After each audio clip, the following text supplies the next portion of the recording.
Welcome, I'm Mary Stilla Kelleton with another episode of Scope. Education is a fundamental human right that lays the foundation for personal and societal development. In Papua New Guinea, access to education and educational resources is a significant challenge, especially for students in rural areas. To bridge this gap, the Digicel Foundation, in partnership with the Department of Education and the ABC Education Division, has launched an education-focused television blog called ABCID. This program aims to provide relevant educational content to students and teachers in remote and disadvantaged areas of the country. The ABCID initiative represents a significant shift in the Digicel Foundation's strategy towards a digital focus that supports the delivery of educational resources to schools.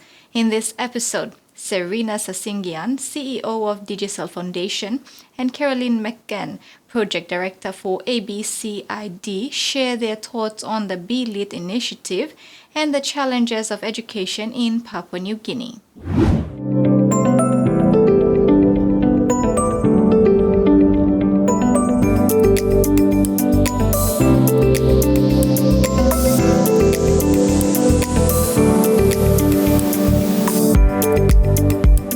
Primary School is just one of many schools that have partnered with the Digicel Foundation, which has been investing in school infrastructure across Papua New Guinea for the last 14 years. In 2012, we had built a double classroom for this particular school. Our investment over the last 14 years has been primarily in infrastructure, so school infrastructure. About 3 years ago, when we reworked our strategy and we relaunched our strategy, we really wanted to have a bit more of a digital focus to help schools with a major need that we saw, which was getting educational resources out to the schools. And that was when we launched a television block for education content called ABCID on TVWAN in 2021. This was done in partnership with the Department of Education. And over the last couple of days, we've been having workshops and consultations with schools, with teachers, the Department of Education, and other content makers to see what we can do to help work together to create and acquire TV shows that are relevant for the PNG curriculum to address this huge issue that we have around equity and access for resources for students that are studying out in schools that are very far from the city and don't have access to labs, computer labs, resources, materials to help enhance the educational experience. Serena found that there is a big problem in terms of literacy and reading comprehension for students studying in the school system in PNG. This issue can be addressed by supporting elementary school teachers with scripted teaching material and giving access to TV shows, sounds, phonics, and other resources to help them teach the English language to students. Another issue is the need to support science education in schools. Many students learn science theoretically, making it difficult to solve problems during exams. It is critical to invest in literacy, reading and writing comprehension, supporting teachers in that area, and providing science resources for schools. Another key takeaway that we've received from just the time that we spent with the teachers here from a number of different schools inside this area has been the need to also ensure that we are supporting science, schools that are delivering science lessons, because many of these schools are learning science theoretically. And science is actually something that should actually be applied. So you understand how it relates to the real world. For instance, many students have never seen what a flask looks like. They've never seen a rain gauge. Digicel Foundation partnered with ABC Education Division in Australia for technical expertise and support for their education channel. the Media Development Initiative has been supporting media development initiatives in Papua New Guinea for a long time, and we're pleased to announce their partnership with Digicel Foundation on a new project.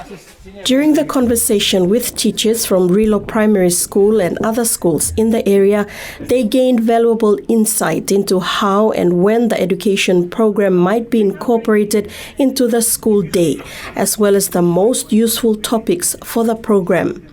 This input will be taken into consideration when developing the program to ensure it meets the needs of the schools and their students.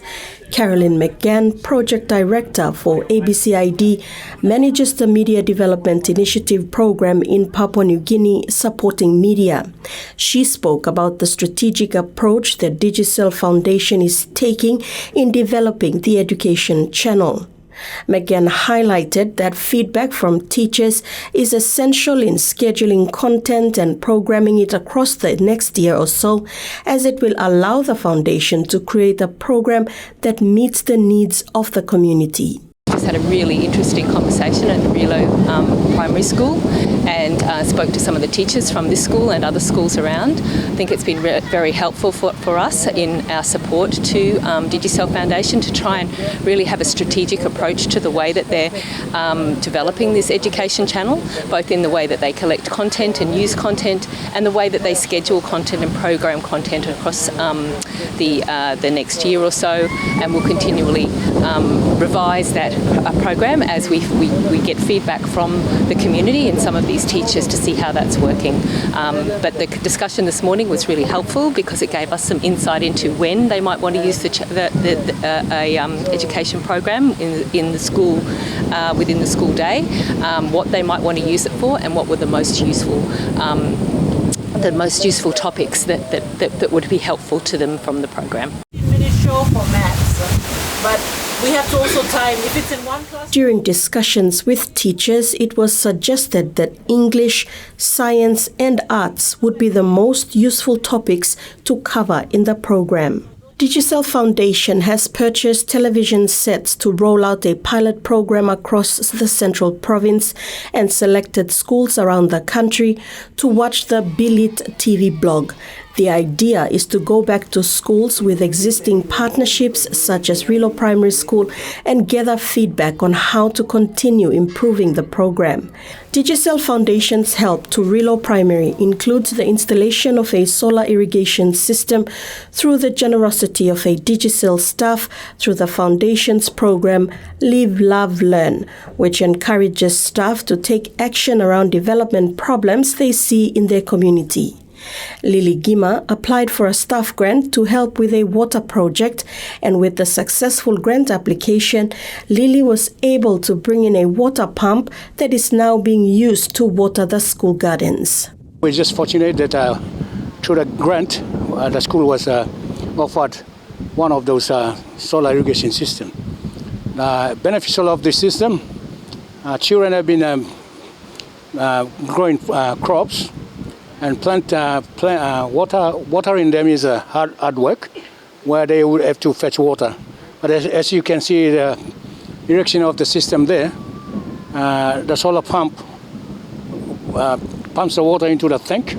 From the tank, the hose is there, about 50 meters, and the hose is pulled to the plots where sprinkling is taking place and the plants are wet, and we are harvesting crops already. In fact, Digicel upon the launching of the team upon the launching of the system, they were given the park choice, the first harvest of the plots from the school. So I will thank the Digicel Foundation team and encourage farmers, rural farmers. This is more effective where you don't need electricity bills. You just need the solar, the power direct from above, and it's a blessing. So make use of it. Digicel Foundation's commitment to supporting education in PNG is commendable, and it is heartening to see students attending remote schools like Rilo Primary benefiting from this initiative. This partnership between Digicel Foundation and ABC Education Division will bring valuable educational resources and learning experiences to students in Papua New Guinea, enabling them to reach their full potential. After the break, male SARV advocacy making an impact in Kompiam Ambum.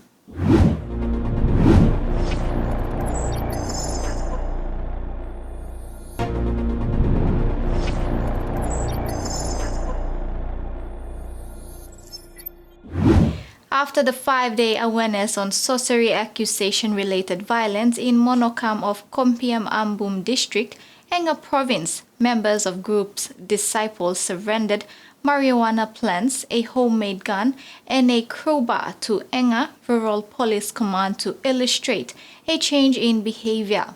The awareness program was a follow-up on the torture of 9 women in Lokiam village in September 2022 after the sudden death of the owner of Mapai Trucking Company, late Jacob Luke. As part of the program, the community witnessed the burning of marijuana and a huge metal cross was erected in the heart of the Monokam community to mark peace and commitment to a new call rooted in the Christian faith.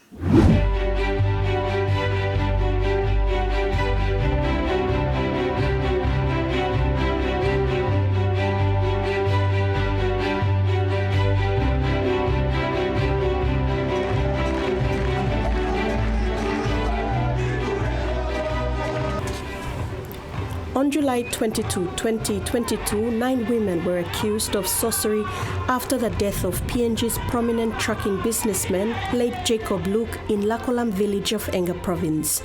4 of them died during the cruel torture. They were burnt with hot iron rods, resulting in death. The remaining 5 were rescued by the Caritas Diocese of Wabeg, treated, provided counseling, and later integrated into their communities in September of that year. These women were only issued preventative orders from the Operation Mekim Survey in Wabeg to protect them from being attacked again. 30 men were identified and reported to police. However, to date, no arrests or prosecution have been made. Having seen that the rule of law and the Sorcery Act is not making much difference, the Diocese of Wabeg, with support from Caritas PNG, came up with a male SARV advocacy program targeting SARV perpetrators who are usually drug addicts. A group of drug addicts who call themselves the Disciples at Monokam village in the Kompiam Ambum district attended the first advocacy training in November last year. On April 14, after a week-long refresher awareness involving the entire 12 tribes of Monokam, the drug addicts decided to publicly renounce their former way of life and be advocates against SARV, tribal fights, and drug and alcohol abuse. The Monokam community invited government representatives, NGOs, and churches to witness the renunciation program in Monokam village. Only Enga Rural Police Commander Senior Inspector Richard Koki attended with local community church leaders. Monokam village is in the Ambum Valley in the Kompiam Ambum district, where many families were displaced from election-related tribal fight in the 2022 general elections. However, the group of men who were alleged perpetrators of the SARV cases did not take part in the tribal conflict. They became envious of the positive influence of their tribal menfolk. This is their story of change after Wabeg Diocese and Caritas supported them with education awareness and provided livelihood projects to start up their new life. Apology. What had happened before? What has happened come up? The community from this not tit community, tribe and tit. Na tit them just sleep here na go up lo lagola. Na milaka wambla man say stop. Em die time milaka be making sabla karagi passing. This la karagi passing from milaka reaching nation or the world. Mi doksore na mi withdraw in bisla la face blow you blow line no mixing mouse blow ngara line community blow mina doksore lo bisla forgive me bla big bla mistake me bla make him so bla bla make him again as of today mi doksore tumas. On On behalf of the entire community of Monokam, Pastor Samuel from the local Pentecostal church apologized for the torture of the 9 women. Just after 4 days of community awareness in Monokam, leaders of the group Disciples surrendered a homemade gun, a crowbar used for SARV torture, a substantial amount of dried marijuana and green marijuana plants amounting to 77 to Enga Rural Police Commander Richard Koki, witnessed by church leaders. As part of the program, the community witnessed the burning of the marijuana, and a huge metal cross was erected in the heart of the Monokam community to mark peace and commitment to a new call rooted in the Christian faith. Finally, there was singing and dancing as women and children received assurance from the men they once feared that they will commit to protecting life and be advocates against sorcery accusation-related violence through their network.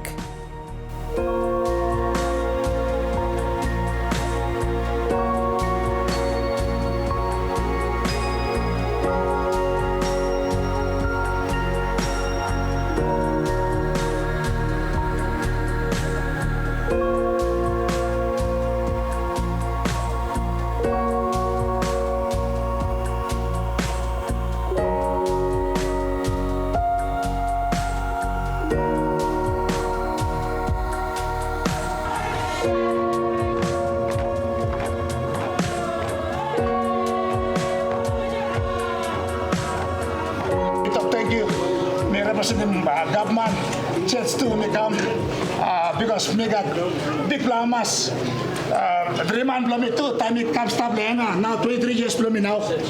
Me lagi mo sem travel fight nas, sa travel fight nas finish lena na me go back civic, me go back press plummy. Or sem na me amas lawak is lawak, na walk bong man tebla, line na community leaders na, or church line na. Mo long me one tebla young player, but me blago pass na. Finish him slavery. One time this black, God can bless him black. Assistant Deputy Bishop for Caritas PNG Bishop Justin Sungi challenged the men that this time they are not to be seen and called as disciples of crime, but as disciples of Jesus.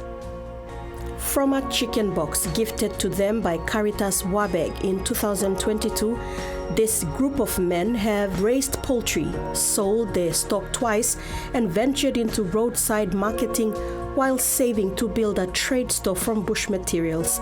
They have plans to send some of their out-of-school youths back to school. Bishop talking about Caritas Lokamna. All picture lawyer, so Miblan Balusim or something Nunguta Maruna trouble fighting bending Mary. So I'm all Mibla Lusim. Now Mibla stop nothing na. Mibla like Lotu, Mibla turning bell. I blow all priest na Bishop I blow Caritas or leader man lawyer, low outside communities, Ogra Mibla Bung Loyana. Lusimol something Nunguta.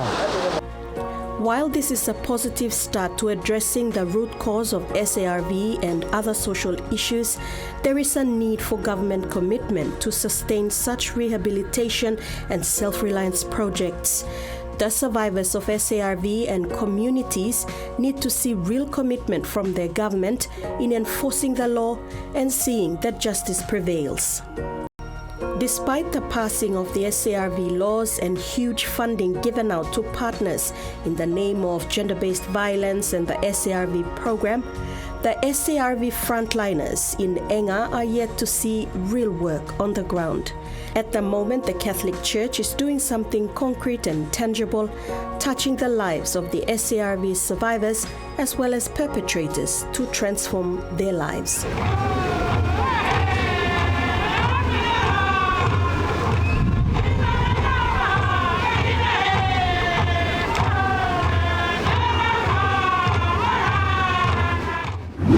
When we come back, Total Energies PNG supports One PNG to increase the sustainable employment of local talent.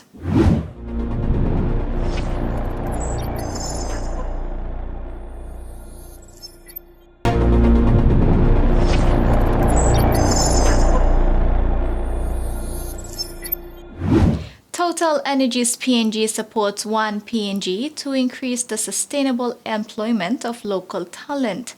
A memorandum of understanding was signed on Tuesday, May 2nd, to confirm the sponsorship of 250,000 kina to this employment platform.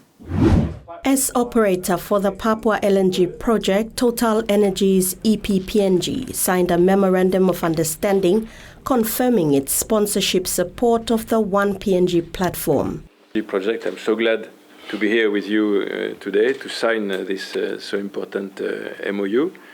So we are very glad to contribute to the development, but mostly to the rollout and the expansion of the rollout of such an important tool. So we clearly understood that the tool developed jointly by Kumul and UBD can really serve several purposes.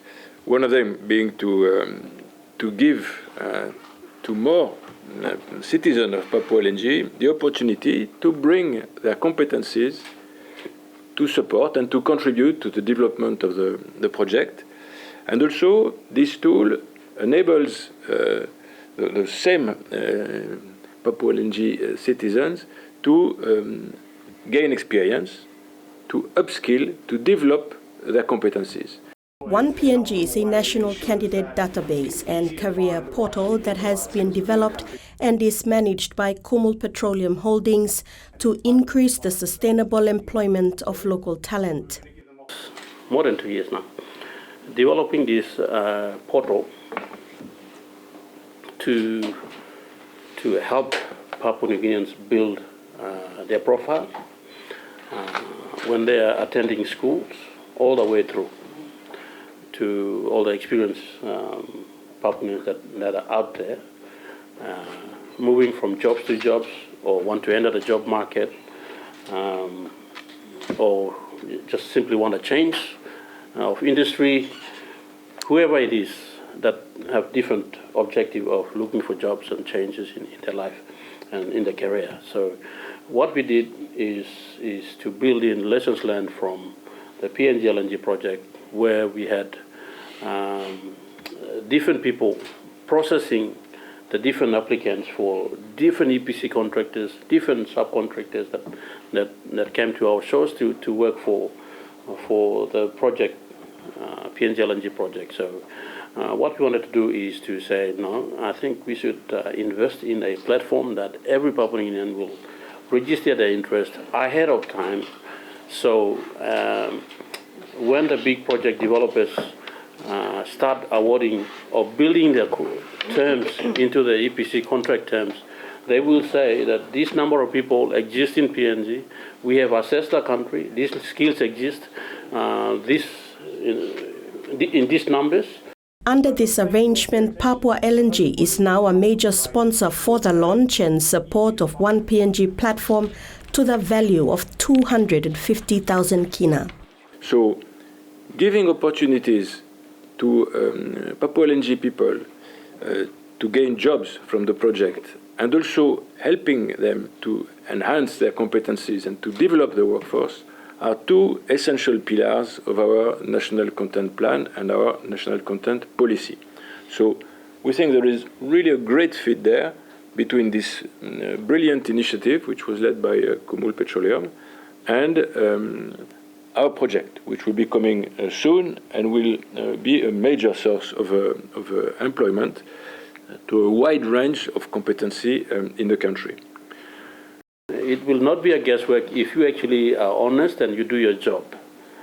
By putting your profile into the system, there is ways to cross-check you and reference you, and you'll go through a process of filtering. But first thing first, put your profile in, put your skills, training, and then we'll assess where the training needs are and those sort of things. But it's to give an idea of the country's skill level. It's a database that will give a country's profile the different skills that are necessary when projects are happening, not only in petroleum but in mining, in general construction. Now it will extend to different projects, even agriculture that government is pushing.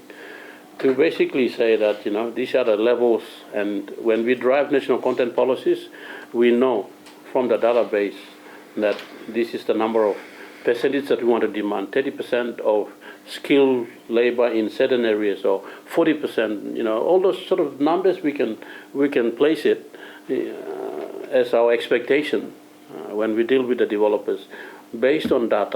As a major sponsor of One PNG, Papua LNG would be entitled to publish sponsored training opportunities, participate in networking events organized by One PNG, post digital advertisements and promote its events, news and services on the portal. It was explained that One PNG intended to showcase the best PNG talent to both local and foreign business through its national candidate database, which would kickstart careers through promotion of internship and entry-level positions to school leavers and other entrants to the workforce. Also, that it helped to expand diversity through highlighting women and other underrepresented people to employers to build a more diverse, successful workforce. Dr. Evan Shelshire is the Managing Director and Group CEO of UBD, a global recruitment marketplace. Dr. Shelshire is also the One PNG web developer. He shared how the employment platform works. The platform will provide a clear pathway to employment no matter whether one is a student, school leaver, university graduate, employed or unemployed. It will provide access to training, life skills, career advice, and employment opportunities. One PNG is a project dedicated to expanding opportunities for Papua New Guineans to increase the development and sustainable employment of local PNG talent so that everyone has the opportunity to participate in development of our resources and the nation's growing prosperity. And that's been another edition of Scope. Thank you for your company. Good night.